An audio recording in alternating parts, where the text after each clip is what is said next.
So I talk a lot about persuasive technology and about how education can help you reclaim your power over your digital experiences. In an effort to improve my practice and give people better advice, I often find myself deep in the depths of Google Scholar. It was during one of these trawls that I came across a paper that shines a light on what the next generation of persuasive technology might look like. And it was when a lot of questions I'd been asking myself and things that had been niggling me about other things I'd came across in design circles started to fall into place. Persuasive technology now mostly follows the hook cycle and habit forming products. This follows the trigger, action, reward, investment approach and behavioral science, such as the FOG model.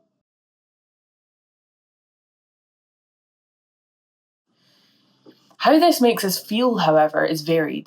Everywhere you look, someone's complaining about technology, and when you look closer at these analyses, most of them point towards a fatigue with this engagement based model. Engagement based design has a lot of sleek promises, but it often ends up feeling like a blunt instrument. The result is what often can feel like a clunky, oversimplified experience with social media and human behavior, and it leaves users caught in cycles that they didn't consciously opt into, and leaves them feeling hollow for all its supposed stickiness. People often come away drained. As designers, we're told that this hook cycle in engagement-based design is the pinnacle of behavioral science. The way that we draw people in with cleverly designed interfaces using habit-formed technology is the best of the best. But is this true? Because the increasing negative reaction to these interfaces would suggest otherwise. People are beginning to caught on to how attached they are to their devices. It's actually not fun to be glued to your screen. People don't want to keep scrolling, and it's starting to lose its appeal, leading to a general sense that we're all being tricked. Having spent a lot of time explaining to people how this behavioral design works, I, as a designer, started to get a sense of dullness too. I'm passionate about educating people about the impact of their devices, but I spend so much time thinking about these engagement-based designs that I start to realize how dull they are. They're extremely repetitive, and anything that's lauded as innovation isn't innovative at all. It's the same templates over and over again.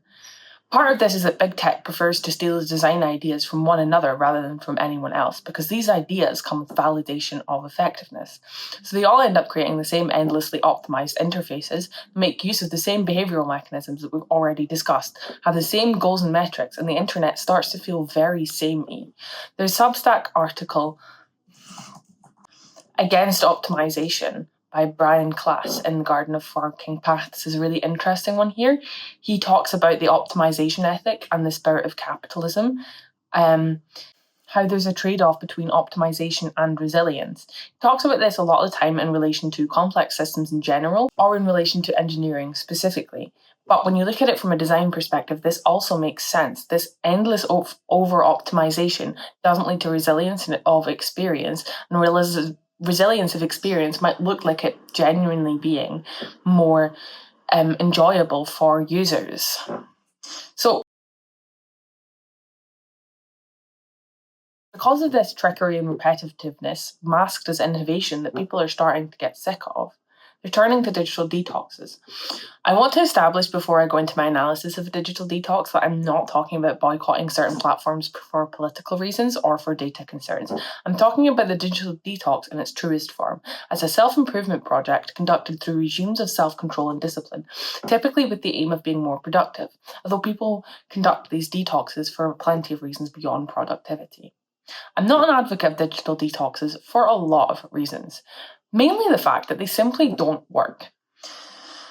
The evidence for digital detoxes is really contradictory and inconsistent. Systemic literature reviews found that digital detoxes interventions yield highly inconsistent results in measured incomes. Some studies report improvements, others report no effect, others report negative impacts. Specifically for outcomes like life satisfaction, well-being, and anxiety, the evidence also often shows that there's a decline in well-being after detox periods, or that they improve during the detox and then go back to normal levels afterwards. A lot of these studies also rely on self-reported data. Self-reported data can be accurate in terms of mental health, but it's generally not accurate in terms of screen time, so the correlation between these two might not be as accurate as these studies are claiming it to be. There's also a lack of long-term follow-up, which makes it really difficult to assess whether any positive effects persist or translate into meaningful behaviour change. In general, there's much more of a need for rigorous, long-term and controlled studies before making strong recommendations for digital detoxes as a public health intervention. My general instinct is that this is because it's not a sustainable way to be in the modern world unless you plan on abstaining from social media forever and you're ready to forego not always getting the latest news stories, you're ready to forego maybe missing that party that you could have gone to, or things like that. Because of political reasons or because it doesn't align with how you want to live. Unless you're prepared to do that forever, digital detoxes generally, I would say, aren't effective. What I do find is effective is short-term digital detoxes, and they're not really detoxes. Just being away from your phone for a while, a couple of hours in the day, or maybe if you're on holiday for a bit. This typically, for me, it's worth noting that a lot of my work is centered around my phone, so my relationship with it is slightly different. And when I'm away from my phone, it's often because I want to be away from work, not because I'm trying to be more productive. It's probably because I'm trying to be less productive. That's just my personal experience, though. It's worth noting that long-term detoxes in this typical self-improvement way just don't have the evidence behind them. There's also a level of neoliberal individualist attitude embedded in the perspective of a digital detox. It's not a politically neutral activity. Digital detoxes are rooted in neoliberal self-regulation. They shift responsibility for digital overload and risks from tech companies onto individuals. Rather than advocate for systemic change, we're meant to use our willpower to overcome the impact of our devices. The rise of the digital detox can be linked to three historical trends: the intensification of the attention economy, political efforts to get everyone online, and a culture of self-optimization. Digital detox practices are often marketed as empowering, but often reinforce self-surveillance and the illusion of choice, aligning with capitalist ideals of efficiency and productivity. Digital detox can often be presented as a form of resistance, but it sometimes can resemble other self-help trends, rather than addressing broader social or technological structures. True resistance and meaningful change require collective solutions, such as regulation, education, and redesigning digital environments, rather than endless cycles of individual self-regulation. The politics of the digital detox reveal that managing digital life is not just a personal issue, but it's a reflection of wider societal forces, including the commercial interests of tech companies and government policies that promote digitalization while neglecting user well-being. And this is where we come into the future of persuasive design. So, an idea that provides an alternative to this engagement-based design is what's called serendipitous design. The core idea of this is that it would build an internet where people can make the most of their curiosity, where a range of design principles would be broadly implemented to better allow natural discovery, learning, and curiosity.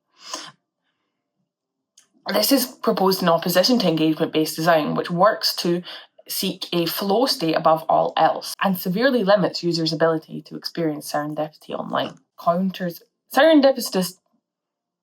This is the part where you learn that I can't say serendipitous very well. Serendipitous design is meant to counter the doom scroll by reducing predictability and compulsion because it avoids deterministic recommendation loops, fostering meaningful discovery by allowing users to encounter diverse and surprising content that can inspire learning and creativity, and supporting user agency where they're giving more control over their exploration. It's meant to facilitate happy accidents, de-emphasize algorithmic control, and encourage exploration. Despite my research and discovery of this new mode of interaction that is called serendipitous design, I still had a sense of encroaching doom. Most leftists have been through this cycle before, especially if you're interested in technology. I discovered ideas of the Fediverse and then saw Meta's endorsement of the concept. Web3 was the same, although from the start it was ripe for abstraction and the appeal of capitalist interests. I couldn't see quite how yet, but I knew that this indie serendipitous design could be corporatized and capitalized somehow. One thing about me is that if I have a niggling feeling about something, I must resolve it, no matter how many internet rabbit holes I have to fall down in order to resolve it. So then I found myself once again deep in the depths of Google Scholar, and I found the thing, and it started to all piece it together. I came across this paper. I came across this paper which talks about how the key components of serendipity are unexpectedness, location, and memories, and a blend of familiar and unfamiliar events. You might be thinking, this sounds innocent. These factors work together to influence how likely someone is to experience serendipity through information, context, insights, and activity. Then there's this line. People will accept and act on push suggestions when the timing and context is right. Push suggestions. So, what I'm reading from that is picture the scene. It's 2030. You're exploring a new city. As you go along, your phone, or maybe your wearable, pings with a recommendation for a cute local restaurant. You head along and you have a lovely meal and you don't think anything of it. But what you don't know is the restaurant pay Google to show up more recommendations, and who Google can recommend the restaurant to is based off of data that they buy from Meta, so that they can increase how successful the recommendations are based on these components of serendipity, which can be replicated in an interface pretty easily, so that they can then charge local venues increasingly higher prices.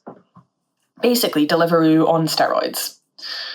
This creates artificial serendipity.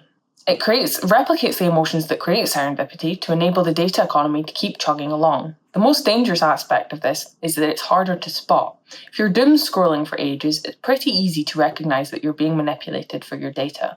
But if this data collection and advertising can fit into your life without much friction, without the doom scroll, you won't recognize when it's happening. Google Maps is the easiest example to take. But considering the concept of interoperability, where different platforms connect with one another, you can see how this philosophy of serendipitous discovery could serve to create more of the same. As I've mentioned previously, Threads on its landing page is already talking about the future of the internet as a Fediverse, which was originally proposed as an alternative to platform realism and hegemony. When I first encountered this screen, as I've mentioned, I felt this sense of despair, but also confusion. How are they going to make this marketable and profitable? Now when we study the concept of artificially reproduced serendipity, we can see how. This federated ID, which was initially designed for privacy and sovereignty, is now a key for behavioural prediction. Advertisers don't just target demographics like they do now, they target moments.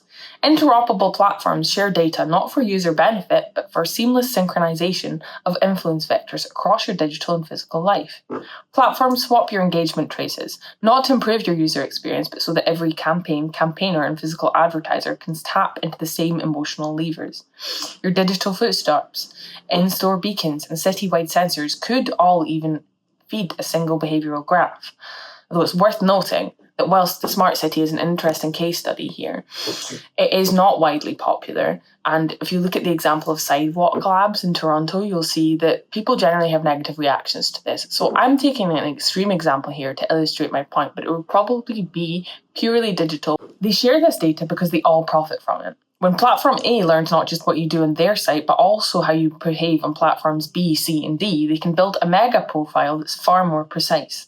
Every time an advertiser winds the micro-auction to whisper in your ear, whether it's an in-feed sponsored post, an AR pop-up, the platform hosting that auction takes a cut. A single platform on its own can only watch you in one context, but interoperable platforms can correlate you at home, you in transit, and you in store. This lets them create these feelings of artificial serendipity, because they have access to all the data required to create unexpectedness, location, memories, and a blend of familiar and unfamiliar events, like we've talked about before. This means you don't have the same negative emotions that you might associate with the doom scroll, because they don't need to keep you on one platform to help sell you things. They can design the interface to limit these negative emotions like fatigue. Sharing your data doesn't dilute its value, it magnifies it. More contexts means sharper predictions, means higher auction bids, means bigger revenue splits for every participant. What looks like everyone gets the same data so it's worthless is actually everyone gets more data so it's worth so much more. The bookstore that pays to be in your serendipity feed. The friend's message that was surfaced by a predictive model suggesting you'd emotionally respond to it. Increasing retention and platform trust. That weird wonderful article that matched your curiosity profile, which was purchased and constructed from 5 separate platforms in real time by whoever profits from you reading the article. Serendipity becomes the most valuable product because it feels like your own idea. Like I've said, smart society infrastructure could potentially interact with this. That would be why. That would only be the case if this smart city infrastructure wasn't socialised. So that's why things like the book Stuck on the Platform and other works that argue for a socialised internet are really important. Even indie spaces participate unknowingly because these discovery algorithms are really easy to implement. The dashboards promise ethical recommendation that controls states. The illusion of decentralization is what makes it work. People feel like they're escaping big tech when in fact they're moving through its shadow. You might have begun to notice that this doesn't on a technical level sound that different from your current experience of the internet. That's because it isn't. Interfaces, push suggestions, and any number of other features will just carefully change their design to evoke these illusory feelings of natural discovery. Simply changing from engagement-based design without addressing the underlying structure of the data economy will only lead to more data exploitation in a different form. That's why most prescriptive ideas about what the future of technology should look like don't work. While it might feel like you have more control and autonomy over where you go and what you do, this is illusory. The emotions that create this have been meticulously studied and recreated.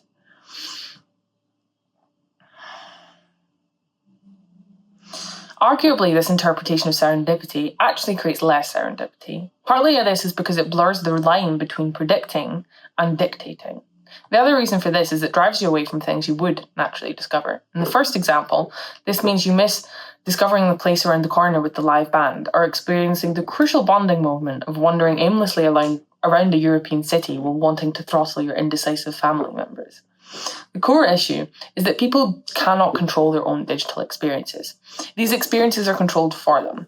A shift to serendipitous design in and of itself, serendipity in the digital under neoliberal capitalism would inevitably make big tech's control more subtle. Instead of, we make money by selling your data so we need to keep you on your platform, it would become, we make money by using your data to create an illusion of serendipitous discovery. And the cycle would continue, likely enabled by the media, who might laud this shift to artificial serendipity as representative of how we're returning the digital to a more human nature, or such nonsense. You can picture the headlines, the internet of natural discovery makes a comeback, where this natural discovery is still further tracked, designed, and used to sell your data. And those of us further on the left than most media would be characterised as old man shouts at cloud when we point out the data exploitation that still exists. This is all a bit doom and gloom, but the message I came away from my little adventure into Google Scholar was the importance of literacy and autonomy. I was able to find this out because I'd seen the patterns with previous antidotes to big tech and because I understand how devices draw us in. And it's not just designers that can and should have this awareness. It's everyone. I'm a huge advocate for design literacy as part of media literacy. I literally wrote a whole dissertation on it. But the idea that this helps us first of all, form a better relationship with our devices, and second of all, make informed choices about our device usage. And research suggests that a lot of people don't feel this sense of control over their digital experiences, and that this is a much larger part of our digital malaise than a lot of people might give it credit for. And the time-tried solution to not feeling control over something is to understand it. But that's not the only benefit of this kind of education. If we understand how social media is designed, and we're able to spot patterns that could become persuasive in the future and potentially harmful, we can use this knowledge to demand better technology. How are people meant to prevent or have a say in something that attaches itself to their life seemingly overnight? Consent is key to a better future, and this change can only happen if people have design literacy. Fundamentally, we should have a say in the design of the platforms that govern so much of our lives. I'm a socialist. I'm a huge fan of regulation, nationalisation, and the like. What could this look like in the digital age? Lots of politicians will tell you no one knows. This is bullshit because this is The Digital Republic by James Suskind. He proposes that regulation should include citizens' assemblies, randomly selected representative groups of citizens who deliberate on digital policy issues, receive expert input, and make recommendations to policymakers. Citizens' assemblies would be transparent, inclusive, and structured to avoid domination by special interests, and the recommendations would be formally reported to government, increasing accountability and legitimacy. He also calls for independent regulatory agencies with real powers to oversee digital platforms. And a Republican antitrust regime, this means Republican not in the American sense, Republican in the sense of what the word actually fucking means, to break up or regulate tech monopolies, prioritising citizens' rights over consumer interests. And the regulation of digital professions, which is probably a bit of the most contentious one for designers and other tech professionals. He argues that as technology changes the nature of professional work, new regulatory frameworks should define qualifications, ethical standards, and accountability for emerging digital roles, such as data scientists, digital security guards, and even designers. That means the bootcamp's days are numbered, which is controversial because a lot of people think that the solution to more ethical technology is for it to be more easy for people to create technology, and if you give technology back to the people. But the problem with that is that there does need to be ethical standards in how platforms are designed and how they are constructed in terms of the back-end code. And if we don't have these ethical standards and professional standards, they'll probably replicate harmful patterns or create harmful patterns of their own. Localization in and of itself is not a solution without standards. There's an idea that a designer and a coder would be kind of like a plumber or an electrician, where they exist in local communities and they create this accessible experience where people can do it for themselves in their local communities, but in a way that's still carefully regulated. And that idea really resonates with me. So I've talked a lot about how predictive solutions don't work. Predictive solutions to the current state of technology will just end up creating more of the same. So what's the alternative to this? This is an idea of the digital desire path. A desire path is a result of natural human choices rather than careful planning, and they've exploded online in popularity over the last couple of years. And there's sparked widespread discussion across social media. On TikTok, content creators have documented and shared thousands of these naturally formed pathways, and the Reddit community dedicated to desire paths has grown into a hub of documentation and discussion, and members regularly share discoveries from their local communities. The remarkable popularity of these online communities, particularly the Reddit forum, provides compelling insights into human behaviour, demonstrating how our natural inclinations are often at odds with planned or predicted movement patterns, and how this highlights a disconnect between designed spaces and actual human usage. Relating this to the digital, we can see the potential for a powerful shift where people begin to recognise what their own experiences are, what their aspirations are, and what their actual desires are, and how these can be reflected in the design of technology. These desires can't be artificially manufactured or imposed from above. They have to emerge organically through a process of I'm too deep in this and it's like 8 a.m. Through a process of collaborative creation where communities actively participate in shaping the digital tools that serve their needs. The new concept of digital desire paths treats user workarounds not as a nuisance, but as guided emergence for innovation. Twitter, prior to its takeover, famously paved user-made paths. Users actually invented the hashtag and the retweet long before Twitter made them official. Twitter didn't invent them, the users did. The company just paved the way that their users had already taken that had been worn into the servers. Discord communities evolved along similar lines, with users creating custom bots, role-based permissions, and multi-channel threads, effectively co-creating the channel experience. More broadly, participatory design research that argues that involving users in the design process yields more relevant and effective solutions. In participatory design, or co-design, designers and users actively collaborate.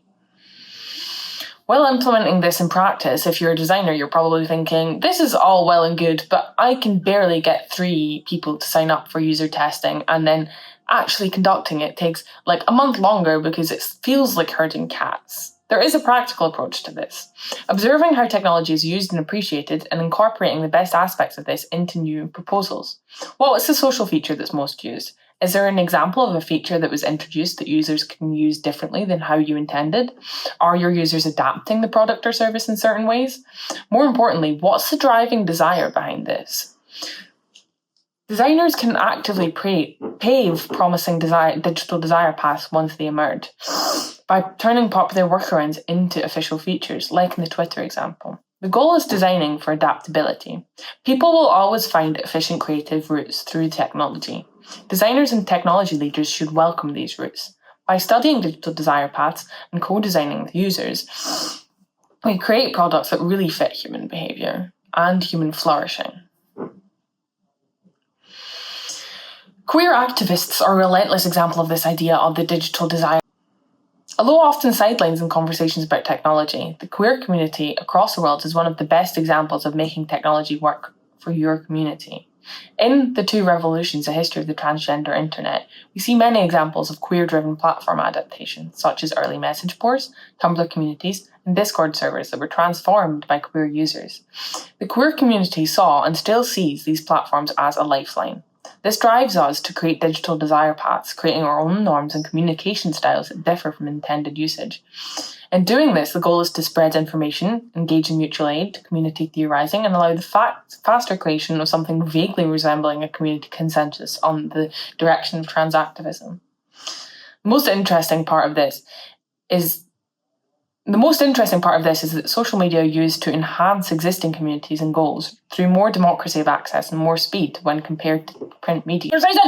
Why do I always record these videos when I have fucking hay fever? What is wrong with me?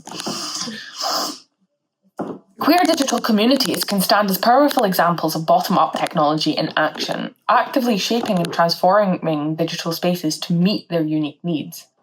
Through organic evolution and collective innovation, these communities establish our own distinctive norms and cultural practices. This grassroots approach to digital interaction demonstrates how communities can authentically adapt and repurpose technology tools rather than conform to prescribed platform behaviours. This can create a tension as platforms become commercialised, because primarily queer people are not seen as marketable. So platforms are reluctant to embrace their queer users, even if they make up the majority of their users. In the rainbow capitalism phase of the 2010s, a lot of activists thought that we were beginning to see the commercialisation of these queer spaces, both online and offline. But the recent turn to fascism in the US and certain parts of Europe, this tendency is dying down, and companies are once again less keen on admitting their queer user base. Queer communities actively co-create their own digital desire paths and foster genuine connection. This is a necessity born out of our fundamental need for survival. The motivation to reshape and adapt digital technology to serve our social needs stems directly from the critical role these connections play in our well-being. We've developed ways of bending platforms to our will and transforming spaces that weren't originally designed for us into hubs of support, information sharing, and community organising. This drive to create authentic digital spaces is not unique to queer community. I would argue that almost all communities harbour this same desire for genuine connection and community-driven spaces. The way queer communities have historically approached technology offers valuable insights and a practical template for how other communities might reclaim their digital spaces and how we, as designers, as technologists, might listen to them.